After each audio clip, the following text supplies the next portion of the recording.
Hi, everyone. I'm Stephen W. Long. This is The Writing Life, and I really am so pleased to have our guest today, Sean Davis, who's back again. And just before we started filming here, I said the problem is there's never enough time with this guy. There's just too much going on.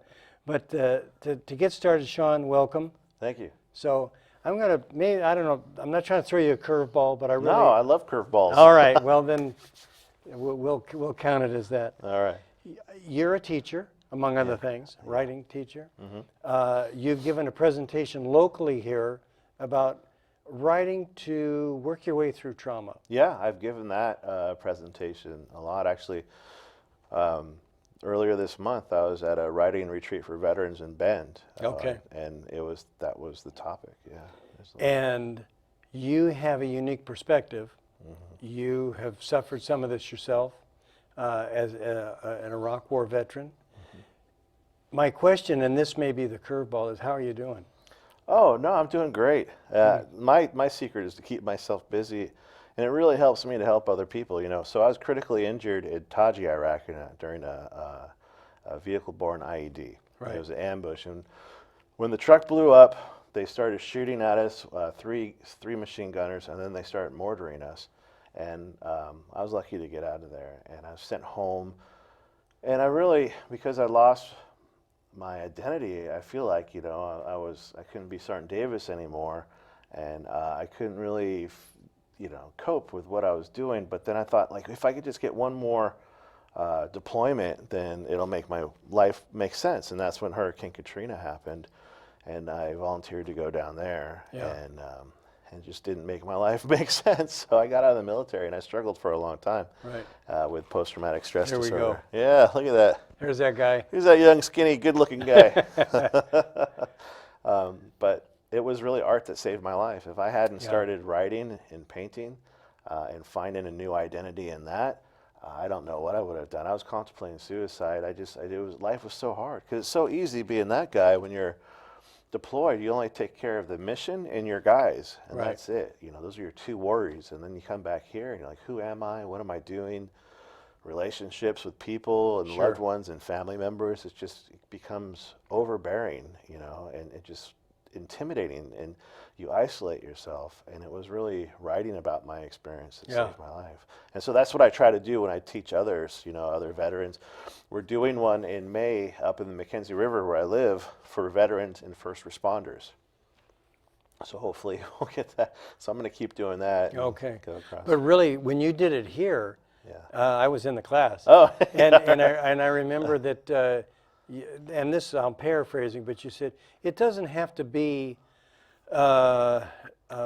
PTSD from combat or from, pick something. Anything, a car accident or something. Right. No, trauma is a matter of perspective. Right. And that's what I tell people. That's why we open it up to veterans and first responders, is because I tell people in the beginning of class, I got a secret. Combat veterans don't own trauma, you know, or don't own PTSD. Right. Everybody experiences trauma, you know, and it's something that's hard to get through. Yeah. I think we're having a big problem with that in our country today, you know. Oh, for sure. And I think I maybe mentioned this when you were here before, but let me just say it real quick. There was a local fella, a veteran, and Gunny Brandon, and just really was having a tough time. And I think he'd been in several theaters, but I think back from Vietnam, and what saved him was writing. Yeah. And in fact, his book was called Gunny, and it was hard-edged, but it was honest. And by the way, I've enjoyed your book so much, The Wax Bullet War, and I actually gave that to other folks. Oh, did you give it to Gunny? No. I gave it to my brother. Oh, actually. thank you. I appreciate that. No, it was so insightful. And we'll deviate for just a minute here, but there's a scene in there where, and if I recall correctly, you came across a farmer and either his son or grandson. And I think that your initial thought was to take him out. Yeah. So the ID that I got critically injured in was the third one that we had driven through. You know, that was the one that got me, but we had been through others. So the scene that you're talking about, there was another IED, and I just saw 2 trucks ahead of me just completely disappear in smoke and dust. And then that wave of dust overcomes you, and you can't see anything, but then you see the muzzle flashes. So all you see are these flashes everywhere. And then I hear one of my buddies screaming over here, and then I hear the triggermen are over here. So me and my buddies run, my team, Alpha team out of my squad, jump across this ditch full of water. We didn't know it was so deep. It came up to here. We get out, so we're drenched in water, and we're just running. We're sprinting where we think these triggermen go.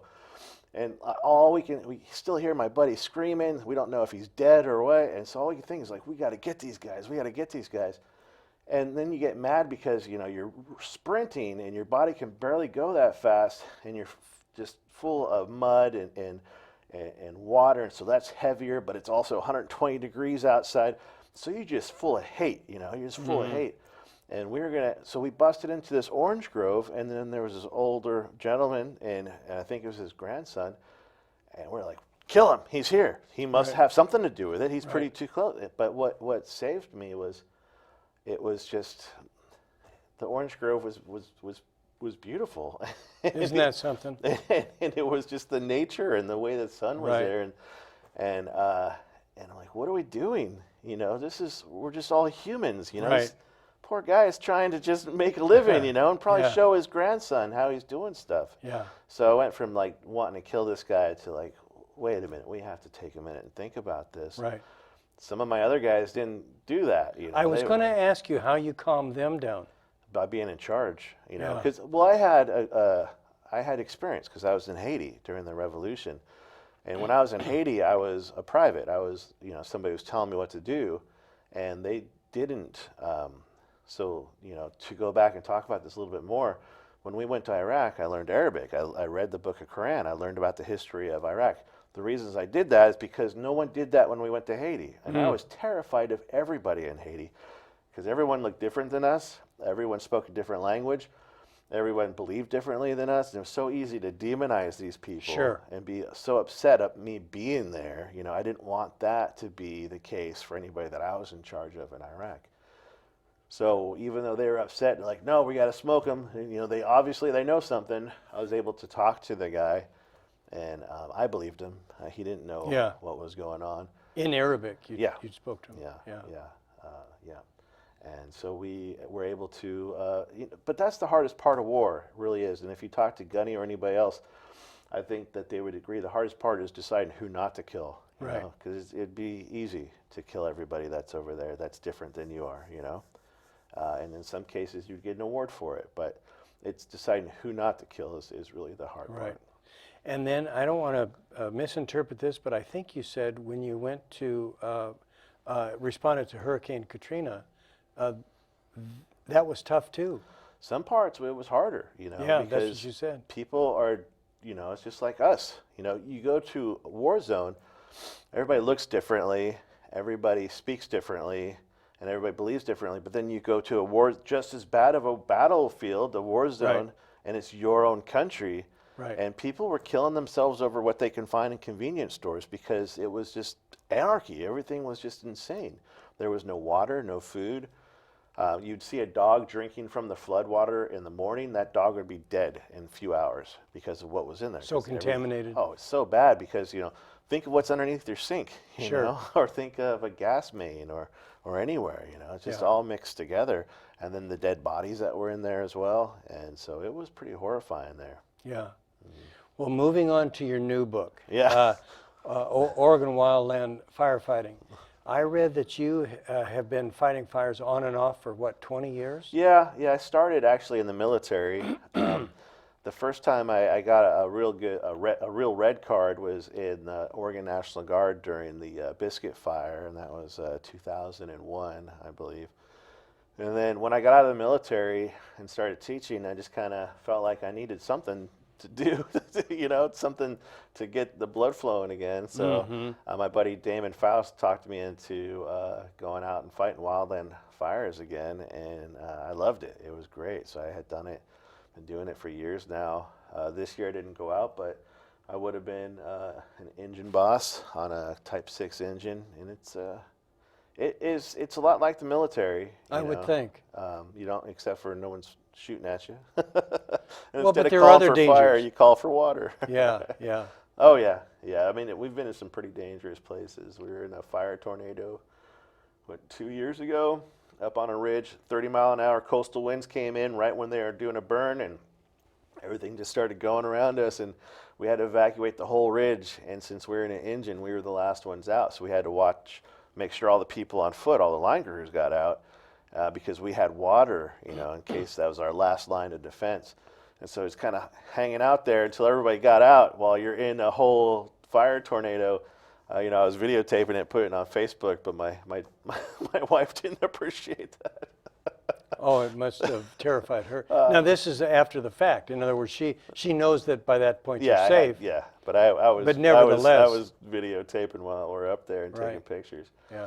That's some beautiful pictures. And actually, so that was the cool thing about this book, the History Press books, is there are a lot of photographs. And so this covers the history of wildland firefighting since, the Native Americans used to set fires Really? to control their environment, in order to get the elk and the deer come back to eat. Really? Reset like the ecosystem. And so fires have been a So part. they had knowledge. It wasn't it wasn't just a fire. They knew that the purpose of this in the long term, what would happen, Oh yeah. and the elk would come back. Oh yeah, yeah, and fire is a really important part of our environment, our whole ecosystem. But the problem is, and there's a lot of problems. You talk to different people that are a lot smarter than me. But when we've been replanting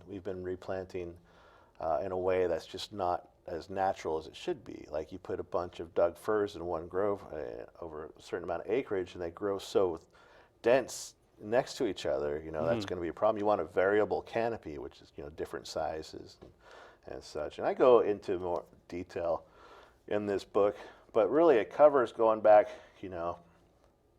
hundreds of years ago. I got a really great photo of like how they used to scout fires. And so one of the photos is a biplane 100 years ago. Okay. And today how they scout fires is with a jet. And so you have those photos side by side. It's really great. But the one thing that hasn't changed is you cannot put a fire out without boots on the ground and tools in their hand. Sure. There's no other way to do it. But what I was trying to say is some of these photos are color, and that's not the case in a lot of these history books. And I took a lot of them. I mean, there's my crew right there, and there's me on this big fire. I think that was the Klondike fire. That was the biggest fire in Oregon 2 years ago. So you pointed to yourself there, and there's the fire in the background. And one of the things that I was thinking about or wondering about in anticipation of talking to you, what in the world is that like? Oh, what does it feel like, or what? Are It's- you terrified in the moment? Are you just No. observing? No. I've been lucky enough not to have been in the area. I mean, I've been scared before. Like when that fire tornado came up on us, it was still at nighttime. I mean, and the fires are getting worse and worse. Like we had a crown. Let me stop you there Yeah. for just a minute, because I don't know when people are going to see this. So this is October 30th, 2019, and there are fires in California, and they're just both North and South, Southern California, and in Oregon as well. Well, Oregon had a pretty good year. Not as many fires this year. It was just because we had a cold winter, and we had a lot. But here's the thing. We might have a cold winter again this year, but next year is going to be pretty bad, and this is my prediction because last year the snow and the wind knocked so many trees down, and all those trees are fuel now. Right. And so now you have a good 10-hour fuels everywhere, and then when they get dried out, and even if there's a grass fire, that's going to burn a lot hotter and longer than anything else. But it's just, the climate's changing, and and especially in California, we went down there a couple of years back and fought the biggest fire. It was called the River Complex, the biggest fire in California, and we had to treat the live wood as if it was dead wood. The trees, we had to treat the nighttime fires as if it was daytime fires. We're seeing stuff that I don't know if we've ever seen it before. Like I say in the book, a firefighter used to, like 10 years ago, can go his whole career with only 100,000 acre fire in his whole career. I've had 5 of them in the last 6 years that I've been on. Yeah. So it's really just increased exponentially, and it keeps going. California is just dry. Those Santa Ana winds are coming in. Sure. And so yeah, it's going to burn. I used to live in Southern California, experienced those winds, and I would tell people or comment, if it doesn't rain, everything is so dry, it's terrible. Yeah. If it does rain, it grows more fuel, and it's terrible. Yeah. Yeah. There's no escaping Yeah, it. that's the flashy fuel. It's the bushes that just Yeah. grow up, and that catches and it goes. Yeah, it's tough. It's a tough situation, and there's people are gonna have to think about how we're really gonna have to change how we're fighting fires in the West Coast.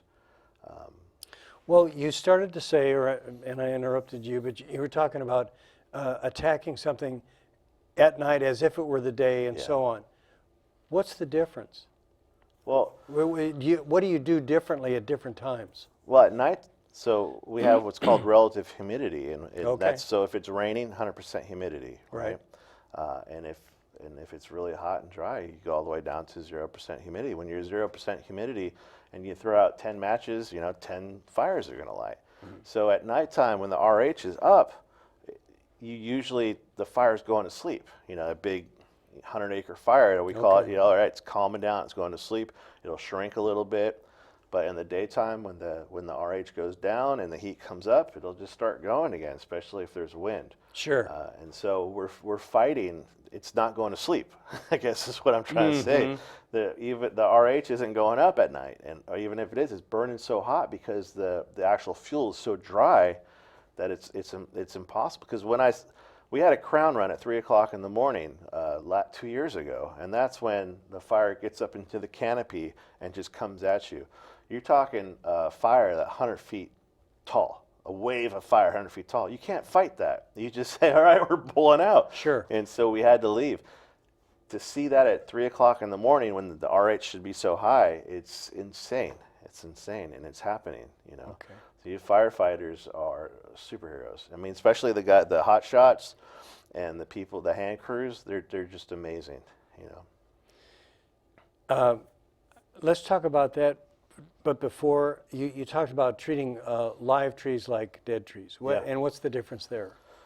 Well, the live trees should have more water in them. Okay. And the dead trees just dry out, and so they should. But what do you burn. do?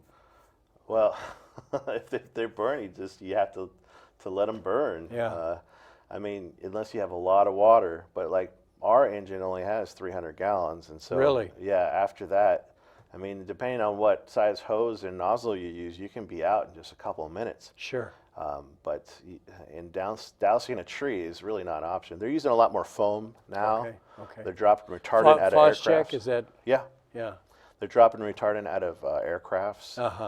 So there's a couple ways. I mean, they're using drone technology now, so that's a Right. good way to. I mean, we have to use the technology because the way that it's changing, we need to do something different in order Yeah. to contain it. You talked about the biplane and the jet. Yeah. And I was thinking drone or wondering, Yeah. I don't know what the range of a drone is, if you can send it out and how far you can scout. But I honestly don't know either, but they're really great. I mean, all of a sudden you hear them on the radio and they'll call you up and like, all right, hey, here's a hot spot that's about 50 feet from you. Go walk over there. They Really? can see in infrared walk you over there. Like, all right, stomp it out or use your shovel and put it out. Really? So that's okay. pretty. So it's not just the visual spectrum, it's what, infrared, I guess? Oh, yeah.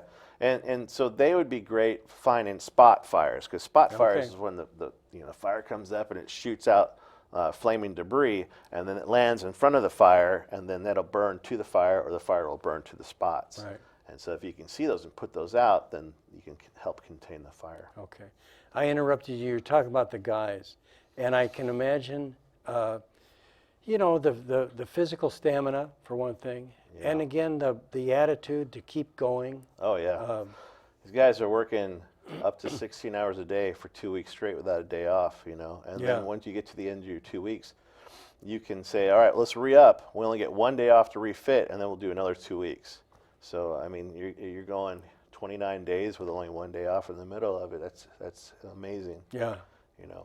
I have it easier because I was on an engine. These guys are walking everywhere they go. Right. You know, right. and I have water. They have to put out fires with a shovel or a Pulaski or a hoe. I mean, it's pretty crazy. Yeah. They're like Olympic style athletes, some of them, and they just, wow, they're doing that. Yeah. You know? And And they're I- not doing it for much money either. I want to say, and this is, I'm not pandering, but women do that as well, right? Oh yeah, yeah. When I meant guys, I meant yeah. Yeah, yeah. definitely. That And my umbrella. daughter just got her red card this last year. She's Did going to be she? going out next year for sure. Yeah. Yeah. My 23-year-old. Yeah. So. And you've got a 10-year-old, you said. Yeah, I have a 10-year-old. Yeah. She's not interested in that yet, but we play a lot of Legos. Yeah. Well, that's kind of a good segue because I wanted to ask you, you've done lots of different things, but with the hatchery, the fish hatchery? Oh yeah, yeah. Yeah. So now I spend my days as a community organizer for Yeah. T. Lowy Consulting. It's a really small consulting company.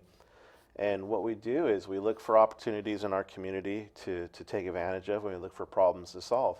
And this last year, for some reason, our legislature wanted to pull the funding out of the Leeburg Hatchery, which is on the Mackenzie River where I live.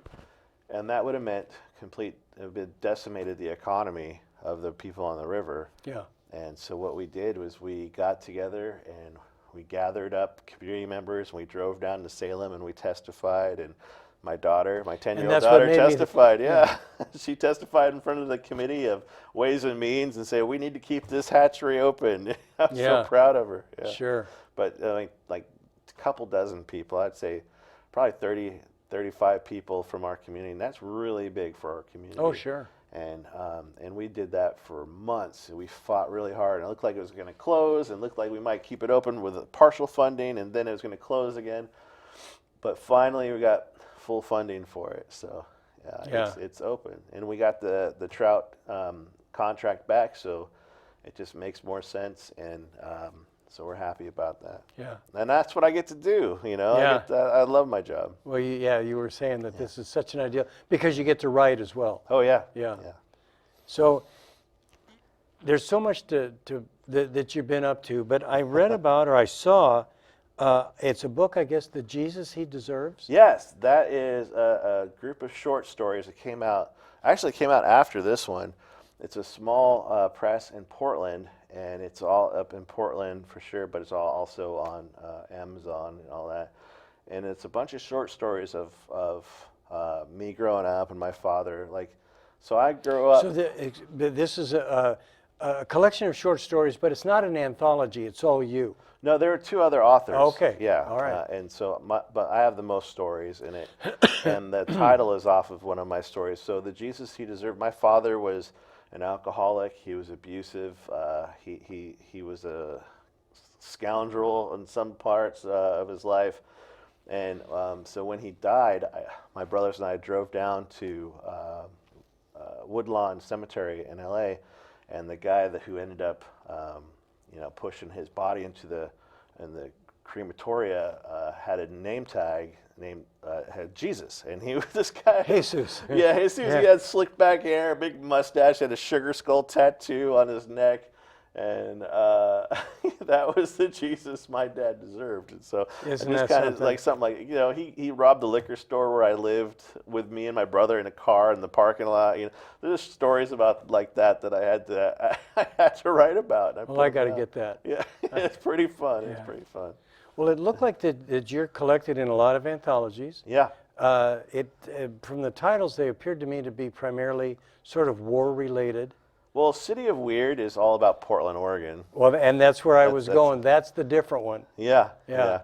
yeah. That was great. I love that one because I got to do all fiction, and they made a radio theater out of that. So, Oh my gosh. Yeah, you can find it online. It's called The Fixer, Episode 1, The Duchess, and it's on my website, SeanDavisWriter.com. You can find it, and it's a great radio theater. It was a Lima Radio workshop, and those guys are amazing. And they did it at the UFO Festival here in McMinnville Okay, a couple yeah. years ago. I know you were Yeah, going. I have this T-shirt here. There we go. And they did it there, and Yeah. then they did it in Washington, and I got to see both performances, and it was just, I loved it. I love it. And it's like film noir type of story. So, it was a lot of So fun. I'm misunderstood then. Is this more than audio? I mean, is it, it's, well, what would you say? It's acted out. Yeah, more radio than voice acting. It's like the old time radio theater. You have Okay. the voice actors, Okay. and then the one or two people doing the sound effects in the Gotcha, background, like gotcha. somebody's doing the shoes, Right. and then they put saxophone to it. I It's love that just- stuff. Yeah, it's hilarious. It was really they did an amazing job. Yeah. Sam Mowry, he was the guy in charge of that. He's just a great guy too. Yeah.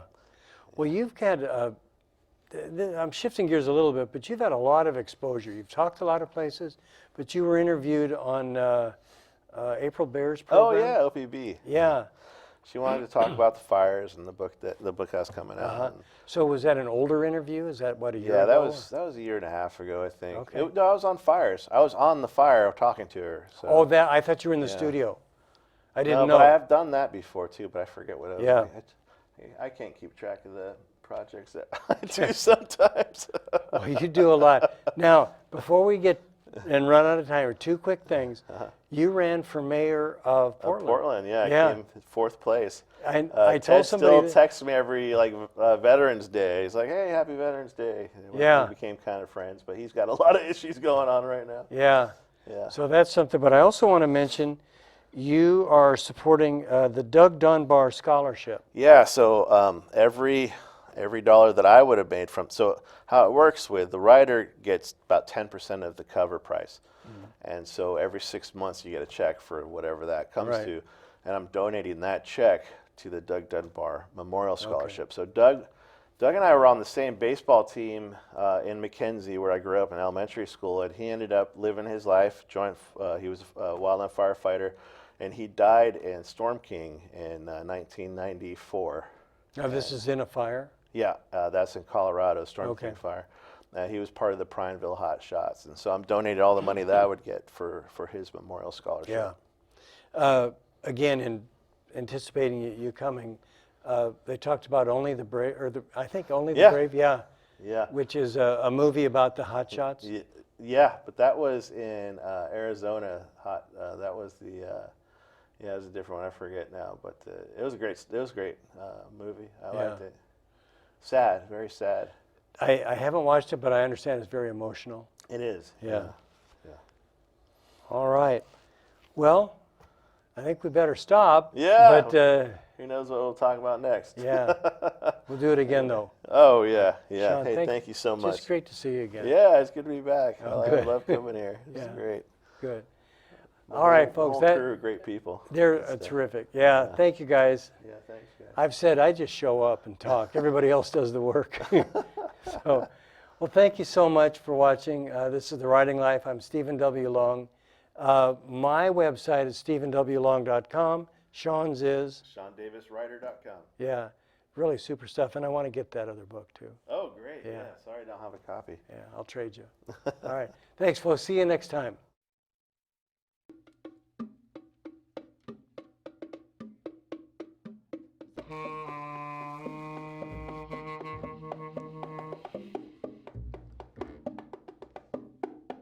What do you think? We done? I don't know, you guys wanna do one just with yourself without me doing the We're podcast? done. If No, they got no, enough, they got enough. They got enough? Probably, okay, sounds good. Let's go lunch. Oh, I'm hungry. Yeah. yeah, I can just bite too.